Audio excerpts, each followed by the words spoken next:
Donc le marché peut très bien faire ça, prendre le high et se retourner pour venir liquider tout le monde. Après, est-ce qu'il va s'arrêter à ce low ou celui-ci? Ce sont les financiers qui vont décider. Moi, je suis analyste technique, mais j'essaie de plus en plus de comprendre l'impact fondamental sur le marché. Donc, voilà un peu ma vision sur USD. C'est une vision acheteuse jusqu'au moins à cette zone. Il y aura sûrement une réaction du prix à cette zone, voilà, pour attirer des vendeurs. Mais le marché peut très bien, comme à son habitude, réagir, prendre de la liquidité, peut-être même créer une tendance baissière et repartir. Tout le reste, ce sera des entrées.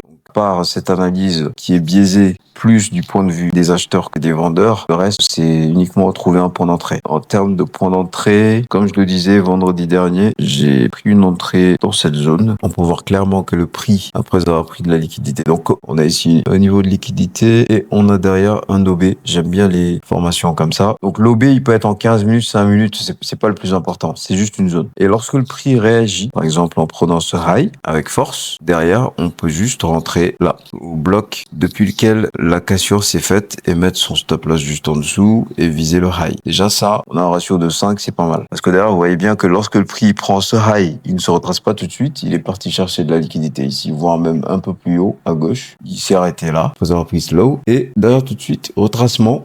Et ce sont des zones comme ça, lorsque je loupe l'achat agressif là, ce sont des zones comme ça qui peuvent être intéressantes. Après moi, vendredi, c'est vrai que j'ai pris l'achat à 14h30. C'était plus là. Je l'avais pris sur cette réaccumulation. Donc c'était pas à l'ouverture. L'ouverture, c'était mon signal d'achat. C'était ma direction de la journée. Ça m'a donné la direction de la journée. Et derrière, je cherche un achat ici en 5 minutes, en 1 minute, peu importe, pour justement aller chercher les plus hauts. Time frame d'abord, donc dans la journée, en intraday. Et derrière, en dézoomant, on a des cibles qui s'éclaircissent de plus en plus. Des zones comme ça, par exemple, où le prix réagit. Comme je l'ai dit, c'est juste une réaction.